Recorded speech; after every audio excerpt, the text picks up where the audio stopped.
فرمایا بشرف الآل والاصحاب والمحبت لہما، فرمایا جس عقیدے کی وجہ سے بندے کو اللہ دونوں جہانوں میں سرفراز فرماتا ہے، کامیاب فرماتا ہے، اس عقیدے میں محبت آل بھی شامل ہے، محبت اصحاب بھی شامل ہے۔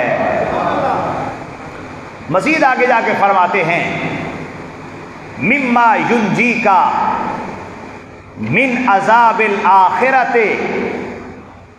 مما ینجیکا من عذاب الآخرت، فرمایا لوگوں وہ شے جو تمہیں آخرت کے عذاب سے بچاتی ہے، وہ چیز جس کی وجہ سے تمہیں نارے عذاب سے بچایا جائے گا، جس کی وجہ سے تمہیں قیامت والے دن اللہ ذلت و رسوائی سے بچائے گا، اللہ رب العزت جس کی وجہ سے تمہیں آخرت میں بخشش کی خیرات عطا فرمائے گا، جس کی وجہ سے اللہ تمہیں آخرت میں رحمتوں کی سوغات عطا فرمائے گا، جن کی وجہ سے اللہ تمہیں نجات کی برات عطا فرمائے گا، وہ عقیدہ کون سا ہے؟ فرمایا اعتقادک الجازم بشرف الآل والاصحاب ولزوم المحبت ماہما بمحبت النبی صلی اللہ علیہ وسلم، فرمایا جس عقیدے کی وجہ سے اللہ نے تجھے قیامت میں، آخرت میں، حشر میں عزتوں کا تاج دینا ہے، جس کی وجہ سے اللہ نے تجھے نجات دینی ہے، وہ عقیدہ تیرا کیا ہے؟ اس عقیدے کا نام کیا ہے؟ اس عقیدے کی پہچان کیا ہے؟ اس عقیدے کا نشان کیا ہے؟ اس عقیدے کی علامت کیا ہے؟ فرمایا وہ عقیدہ وہی ہے جس کو محبت آل کہا جاتا ہے، محبت اصحاب والا عقیدہ کہا جاتا ہے۔ اب یہ کوئی کل کتاب نہیں لکھی گئی یا کوئی ایک سال پہلے کتاب نہیں لکھی گئی، 1931 کے اندر ان کا یوم وصال ہے، 1349 ہجری میں یہ وصال کر گئے، تو معلوم ہوا اتنے سال پہلے بھی جو علماء گزرے ہیں، اتنے سال پہلے بھی جو امت تھی، اس کا عقیدہ یہی تھا کہ صرف محبت اصحاب سے بھی کام نہیں چلتا، صرف محبت اہل بیت سے بھی کام نہیں چلتا، جب بھی قیامت میں بخشش کی خیرات ملے گی اسی کا مقدر بنے گی جس کو اللہ اہل بیت کی غلامی بھی عطا فرمائے گا، اصحاب کی خدمت کا شرف بھی عطا فرمائے گا۔ اب یہ دلیل کیا ارشاد فرماتے ہیں؟ دلیل بڑی پیاری آپ نے ارشاد فرمائی، فرمایا کیوں ہم ان دونوں سے پیار کرتے ہیں، کیوں ہم ان دونوں سے محبت کے قائل ہیں، کیوں ہم ان دونوں کی الفت کا اعلان کرتے ہیں، یا کیوں ہم ان دونوں کو لے کر چلنے کا کہتے ہیں؟ فرمایا ان دونوں کی محبت کا سبب ایک ہے، ان دونوں کی محبت کی وجہ ایک ہے، ان دونوں کی محبت کی علت ایک ہے، ان دونوں کی محبت ہم ہمارے سامنے بیان کرنے والی ذات جو ہے اس نے کیا فرمایا؟ فَإِنَّ النَّبِيَّ صلی اللہ علیہ وسلم حث امتہ بالمحبت مع آلہ الطیبین الطاہرین واصحابہ البررۃ المتقین، فرمایا نبی کریم صلی اللہ علیہ وسلم نے اپنی مبارک زبان سے صحابہ کے درمیان بیٹھ کر امت کو یہ سبق دیا ہے اور امت کو اس طرف آپ نے رہنمائی کی ہے کہ میری امت میں کامیاب وہی ہوگا جس کے سینے میں حب اہل بیت بھی چمکتی ہوگی، حب صحابہ بھی نظر آ رہی ہوگی۔ اس کو بیان فرما کے آپ نے پھر آگے بیان فرمایا کوئی یہ نہ سمجھے کہ میں بلا وجہ لکھ گیا ہوں یا یہ میرے ذوق کا تقاضا ہے، فرمایا وفی شرف ہما و عظیم حقوق ہما النصوص القرآنیۃ والاحادیث الصحیحۃ النبویۃ، فرمایا یہ دونوں طبقے مطلب صحابہ اہل بیت یہ دونوں جو ہیں، فرمایا ان دونوں کی عزت میرے اللہ کا قرآن بھی بیان فرماتا ہے، نبیوں کا سلطان بھی بیان فرماتا ہے۔ بلند آواز سے کہیں سبحان اللہ۔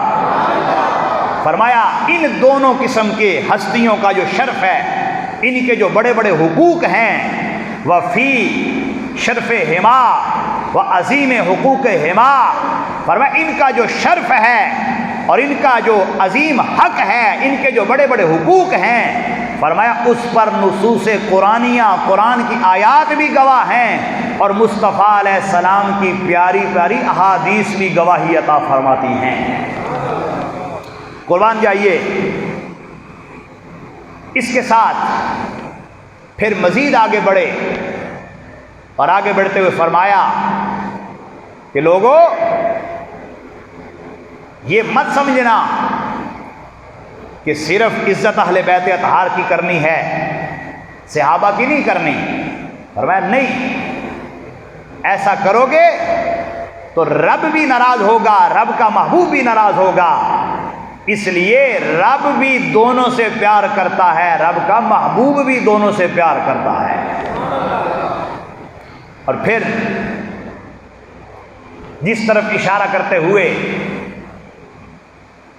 بات آگے بڑھانا چاہ رہا ہوں وہ سورہ حجرات کی آیت مبارکہ کا ایک حصہ ہے۔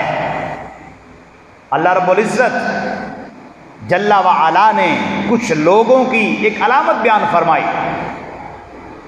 فرمایا وہ لوگ ان الذین یغضون اصواتهم عند رسول اللہ، فرمایا وہ لوگ جو اللہ کے محبوب کے سامنے بیٹھے ہوتے ہیں اپنی آوازوں سے بھی میرے محبوب کا ادب کرتے ہیں۔ یعنی ایک تو یہ ادب ہے نا، آج شاگرد استاذ کا ادب کرتا ہے، پیر مرید کا ادب کرتا ہے، بیٹا باپ کا ادب کرتا ہے، چھوٹا بڑے کا ادب کرتا ہے، یہ ادب اپنی جگہ ہے، مگر فرمایا یہ لوگ کتنے اللہ کے ہاں مقدس اور برگزیدہ ہیں کہ یہ اپنی اداؤں سے، اپنے معاملات سے حضور کو مخاطب کرنے میں ادب تو کرتے ہی کرتے ہیں، یہ اتنے شان والے لوگ ہیں، یہ محبوب کے دربار میں اونچا بولتے بھی نہیں، آہستہ بول کے میرے محبوب کا ادب کرتے ہیں۔ اب ان پر کیا فرمایا؟ اس صحابہ کی جماعت کے بارے میں کیا فرمایا؟ اولئک الذین امتحن اللہ قلوبہم للتقوی، فرمایا یہ وہ خوش نصیب لوگ ہیں۔ توجہ کیجئے گا، اللہ کا قرآن ہے، فرمایا اولئک الذین امتحن اللہ قلوبہم للتقوی لہم مغفرۃ واجر عظیم۔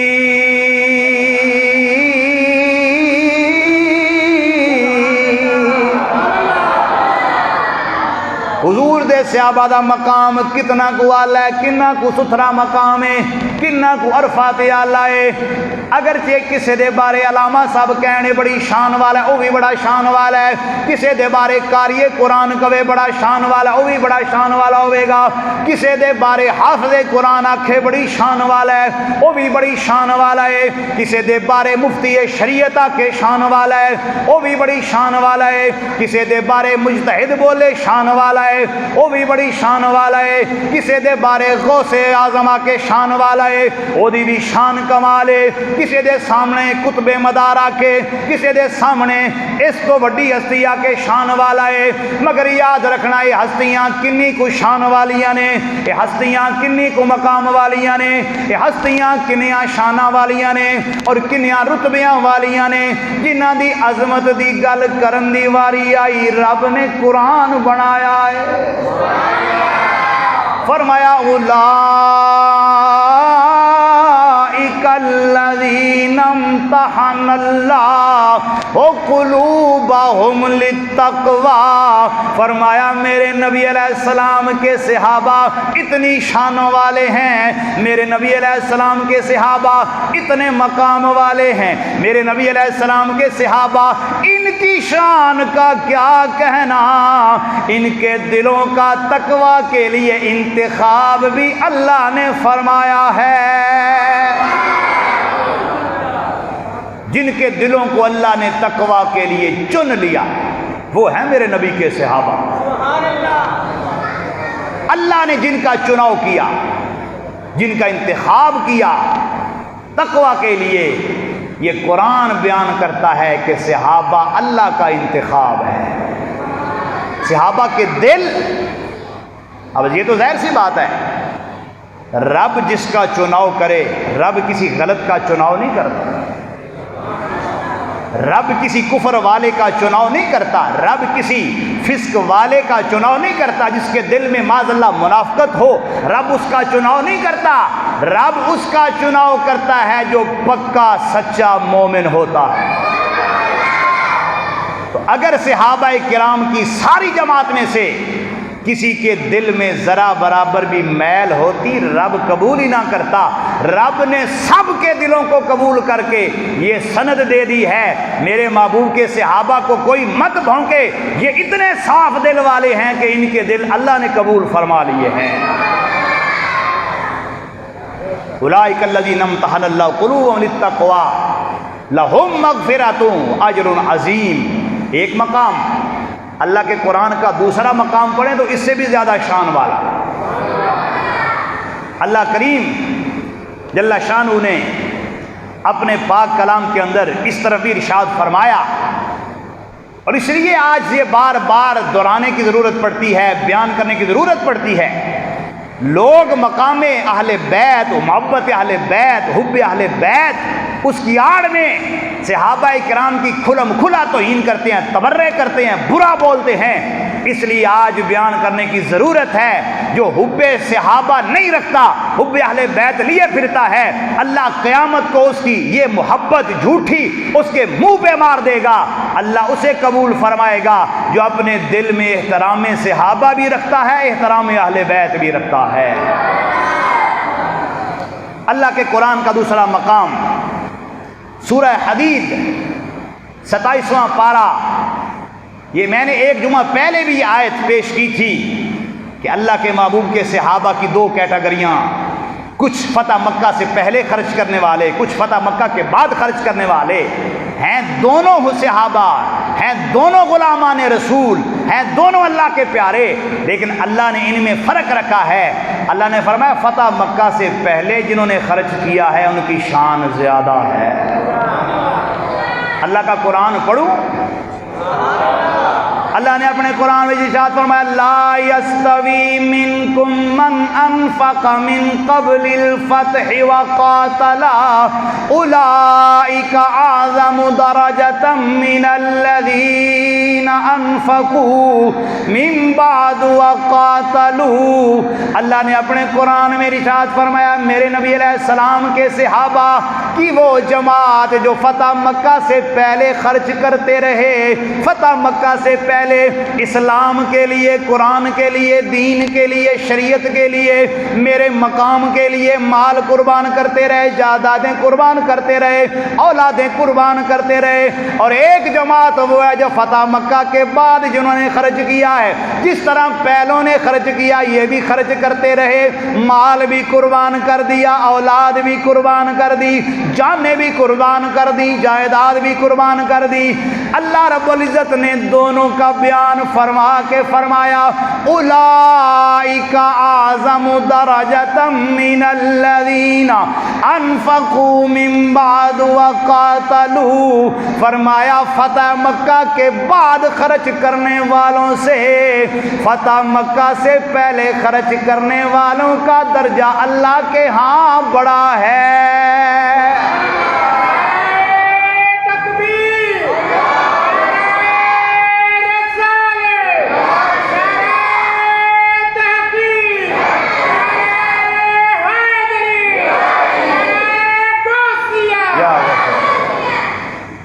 ابھی میں نے حدیث پڑھی نہیں، اس لیے پہلے میں نے اللہ کا قرآن پڑھا ہے، شان صحابہ بیان قرآن، اس لیے جو قرآن سے ہٹے پتہ چل جائے پکا بے ایمان ذلیل خنزیر ہے جو قرآن کو نہیں مانتا۔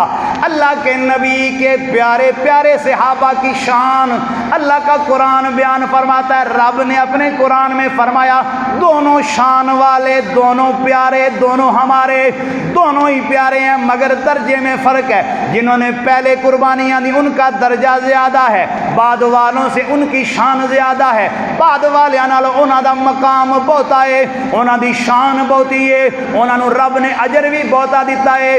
اگلے جڑے جملے نے اور جڑے حروف نے قرآن مجید دے وہ بھی سماعت کرو تے اللہ کریم نے کڈا کمال ارشاد فرمایا ہے اللہ کریم نے کسے نو موقع نہیں دیتا کہ کوئی میرے نبی دے صحابہ تے تان کر سکے کہ جنہاں پہلا خرچ کیتا ہو تے شان پا گئے، جنہاں بعد چو کیتا انہاں نو مقام نہیں ملیا معاذ اللہ۔ رب نے کسے نو موقع نہیں رہن دیتا، رب نے کسے نو تانا کرن دی گنجائش نہیں رہن دیتی، رب نے قرآن وچ رکھیا ہے۔ اللہ نے فرمایا وَكُلًّا وعد اللہ الحسنى، فرمایا جتنے جتنے میرے نبی کے صحابہ ہیں، جو میرے نبی کے صحابہ ہیں، اللہ سارے کے سارے صحابہ سے جنت کا وعدہ کر چکا ہے۔ قرآن ہے، سورہ حدید ہے، اور الحمدللہ یہاں مدرسہ بھی ہے، طلباء بھی ہیں، قاری صاحب بھی ہیں، جس کا جب جی چاہے آ کے قرآن کھلوا کے دیکھے کہ قرآن کی سورہ حدید کیسے اعلان کرتی ہے کُلًّا وعد اللہ الحسنى۔ اللہ فرماتا فتح مکہ سے پہلے خرچ کریں، اس کے بعد خرچ کریں، اللہ نے سب کو جنتی کہہ دیا بلند آواز سے، کُلًّا وعد اللہ الحسنى۔ پنجابی کی گل کریے نا، اسی کسی نو کہیے کوئی چیز، اسی کسی نو سارا دن کہنا یار سارا ہی پھڑ لے، سارا لے جا، یا اگر دعوت دینی ہو کہنا سارے رشتہ دار بلا لو، تو پنجابی میں جس کو ہم سارا کہتے ہیں، انگلش میں آل کہتے ہیں، عربی میں کل کہتے ہیں۔ کُلًّا وعد اللہ الحسنى، کُلًّا وعد اللہ الحسنى، کُلًّا وعد اللہ الحسنى۔ لفظ کلن کے اندر میرے مصطفیٰ کریم کا ہر صحابی داخل ہے۔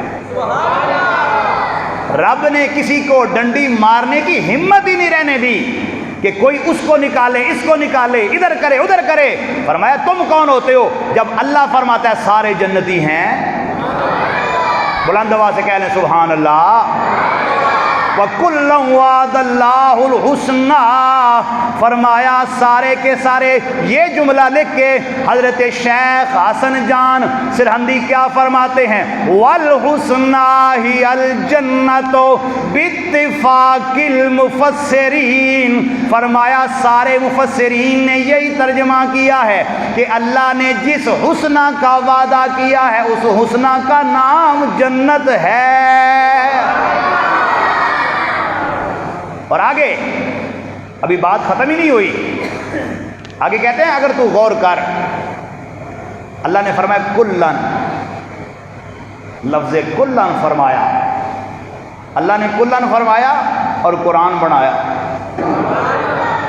کلن فرمایا اور قرآن بنایا۔ اس لیے جس کے سینے میں ایمان ہوگا وہ جب بھی قرآن پڑھے گا میرے مصطفیٰ کے صحابہ کی شان سمجھ جائے گا۔ قربان جائیے، اگلا جملہ بڑا پیارا فرماتے ہیں، فرماتے ہیں اللہ نے قرآن کیوں بڑھایا؟ بولا کریں یار، اللہ نے قرآن کیوں بڑھایا؟ آپ کہتے ہیں ان الصحابہ رضوان اللہ علیہم اجمعین کل من اہل الجنت، فرمایا پتہ لگ گیا مصطفیٰ کریم کا، مصطفیٰ کریم کا، پیارے آقا کا، مدنی آقا کا ہر صحابی جنتی ہے۔ جس کے سینے میں سن کے سکون آیا ذرا محبت سے کہہ لے سبحان اللہ۔ سارے صحابہ جنتی، سارے صحابہ، بولو بولو، سارے صحابہ جنتی ہیں، اور جنتیوں کی قدر اللہ جنتیوں کو ہی عطا فرماتا ہے۔ سارے صحابہ جنتی، قربان جائیے۔ اللہ رب العزت نے پھر دوسرے مقام پہ شیخ کیا فرماتے ہیں؟ شیخ فرماتے ہیں قرآن میں غور کرو، اللہ فرماتا ہے کُلًّا وعد اللہ الحسنى، اللہ نے سب سے جنت کا وعدہ کیا۔ فرمایا رب کا وعدہ، پھر رب کا وعدہ ہوتا ہے۔ حفاظ کرام بیٹھے ہیں، قاری صاحب بھی بیٹھے ہیں، اللہ کا قرآن فرماتا ہے ان اللہ لا یخلف المیعاد، رب جو وعدہ فرماتا ہے رب وعدہ خلافی نہیں فرماتا، وہ پورا کرتا ہے۔ اللہ کے قرآن کا جو مقام آپ نے پڑھا ادھر اللہ فرماتا ہے رب نے صحابہ سے جنت کا وعدہ کر لیا، دوسرا مقام کہتا ہے رب جو وعدہ کرتا ہے پورا کرتا ہے، چھوڑتا نہیں، تو ماننا پڑے گا صحابہ کی جنت اللہ کے دربار میں منظور شدہ ہے۔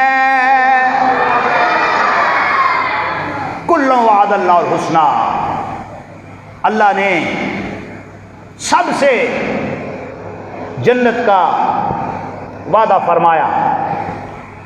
اور قربان جائیں کنز العمال شریف حدیث شریف کی بڑی معتبر کتاب ہے، 18-19 جلدوں پر مشتمل ہے، یہ اس کی 11ویں 12ویں جلد ہے۔ سبحان اللہ۔ حضرت عبداللہ ابن مسعود رضی اللہ تعالیٰ عنہ روایت کرتے ہیں، بات ضائع نہ کر دینا، عن ابن مسعود رضی اللہ تعالیٰ عنہ، حضرت عبداللہ ابن مسعود رضی اللہ تعالیٰ عنہ روایت کیا فرماتے ہیں، قال، کہتے ہیں حضور نے ہمیں یہ بتایا، بیان کیا، کیا ان اللہ نظر فی قلوب العباد فاختار محمدا صلی اللہ علیہ وسلم فبعثہ برسالتہ وانتخبہ بعلمہ۔ فرماتے ہیں اللہ نے اپنے سارے بندوں کے دلوں پر نظر رحمت فرمائی ہے۔ اللہ نے اپنے بندوں میں سے ہر ایک بندے کے دل پہ نظر رحمت فرمائی۔ نظر رحمت، بولیے بات یاد ہونی چاہیے، اللہ نے اپنے بندوں میں سے ہر بندے کے دل پہ نظر رحمت فرمائی۔ فاختار محمدً صلی اللہ علیہ وسلم، سب سے پہلے جو رب کو دل پسند آیا وہ تیرے اور میرے آقا کا دل ہے۔ فاختار، اللہ نے پسند فرما لیا، اللہ نے چن لیا۔ فبعثہ برسالتہ، اللہ نے اپنا رسول بنا کے بھیجا، اپنے علم کے لیے ان کا انتخاب فرمایا۔ اگلا جملہ آج کے موضوع کے مطابق ہے، فرمایا ثم نظر فی قلوب الناس بعدہ، اس کے بعد رب نے دوبارہ سارے بندوں کے دلوں کی طرف دیکھا۔ ایسے تو نہیں نا، بلند آواز سے کہہ لیں سبحان اللہ۔ ایک بار رب نے نظر رحمت فرمائی، دل مصطفیٰ کا انتخاب، دل مصطفیٰ کا انتخاب ہو گیا، پھر رب نے نظر رحمت فرمائی۔ کنز العمال بولتی ہے، عبداللہ ابن مسعود کی روایت ہے، فرمایا پھر رب نے اپنے بندوں کے دلوں کی طرف نظر رحمت کی توجہ فرمائی۔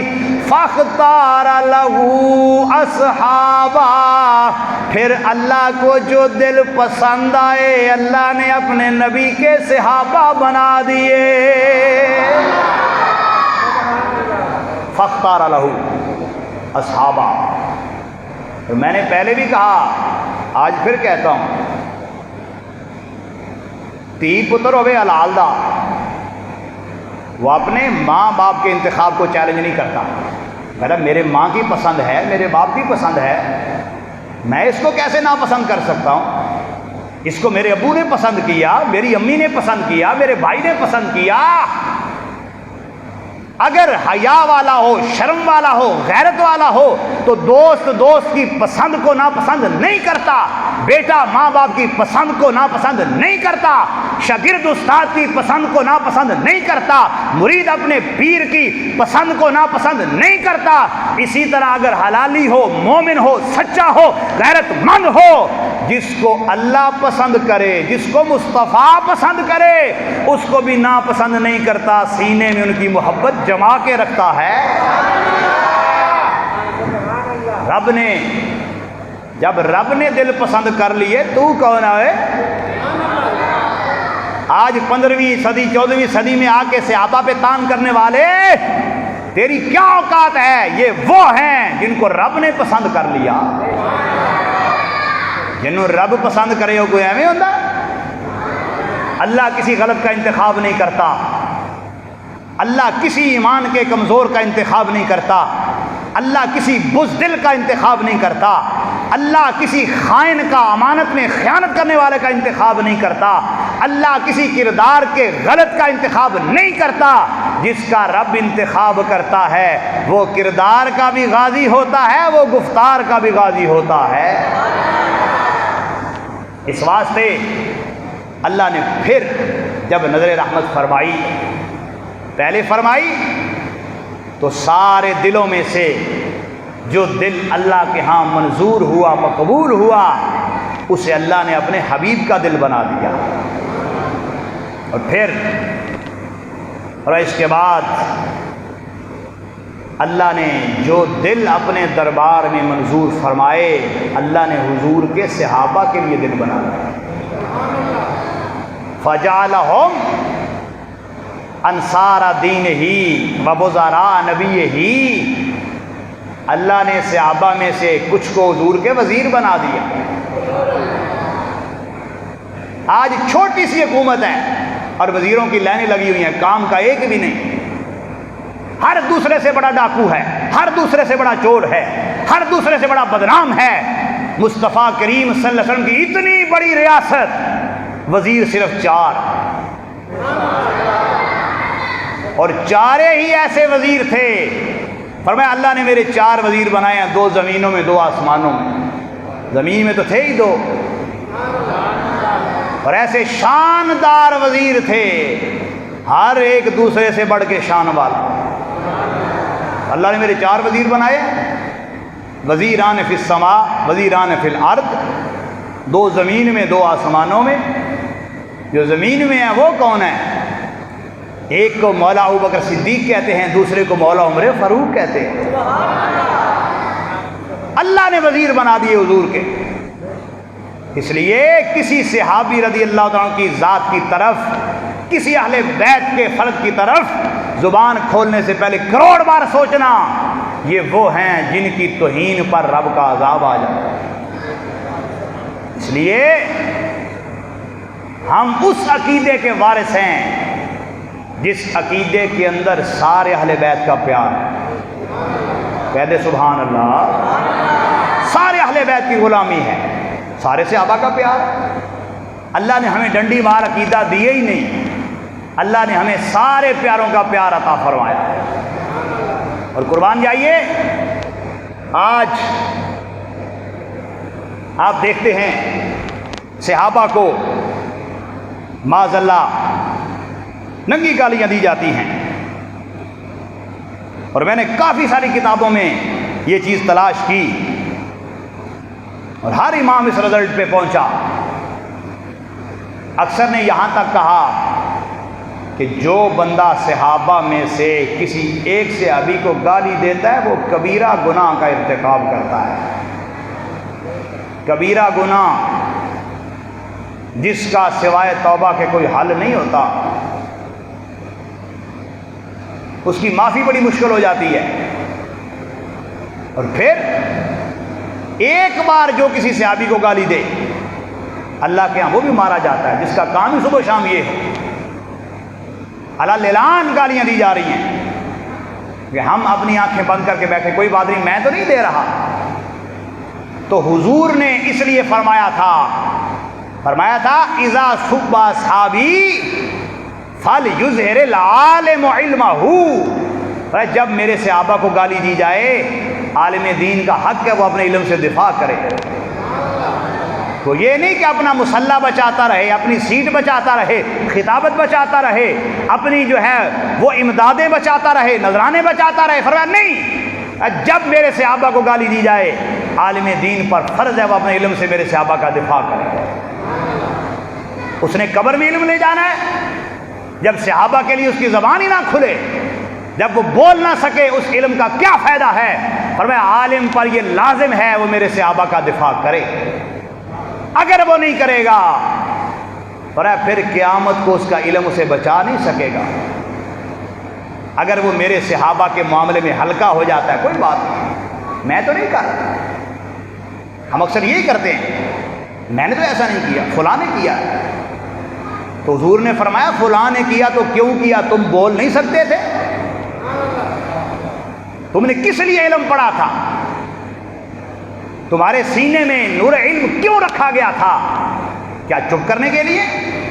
فرمایا تمہارا حق بنتا تھا، تم اپنی زبان سے نفرت کا اظہار کرتے، تم بیان کرتے، بولتے۔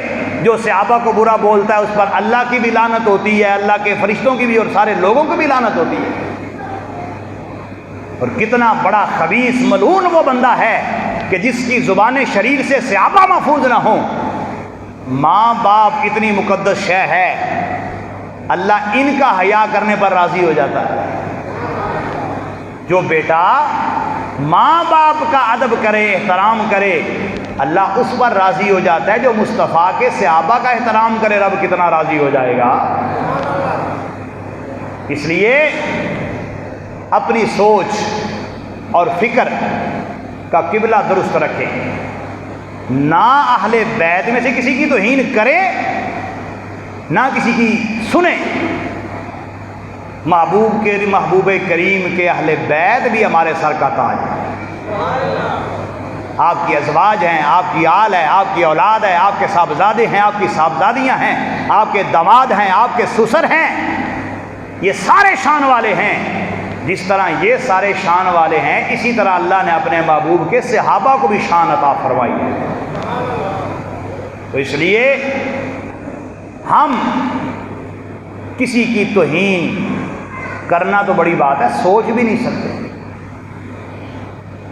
ایک بندہ پہلے اس کے پلے ہو کچھ نہ، اور پھر دن رات وہ دعوتیں اڑائے تو برباد ہی ہوگا۔ پہلے زندگیاں تھوڑی ہیں، اعمال کی کمی ہے، اوپر سے بندہ توہینیں کرتا رہے معاذ اللہ، اور قیامت کو دنیا میں آخرت میں اللہ کے ہاں لعنتی بنے، کیا ضرورت ہے؟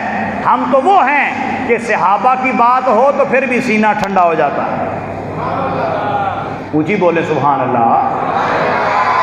اہل بیت کی بات ہو تو پھر بھی سینہ ٹھنڈا ہو جاتا ہے۔ امام حسن مجتبیٰ کی بات ہو پھر بھی سینہ ٹھنڈا، امام حسین کی بات ہو تو پھر بھی سینہ ٹھنڈا، حضرت صدیق اکبر کی بات ہو تو پھر بھی سینہ ٹھنڈا، حضرت مولا علی کی بات ہو تو پھر بھی سینہ ٹھنڈا ہو جاتا ہے۔ اللہ کریم سے دعا کرتے ہیں اللہ کریم ہمیں اس سچی سچی راست فکر پر رہنے کی توفیق عطا فرمائے۔ وآخر دعوانا الحمد للہ رب العالمین۔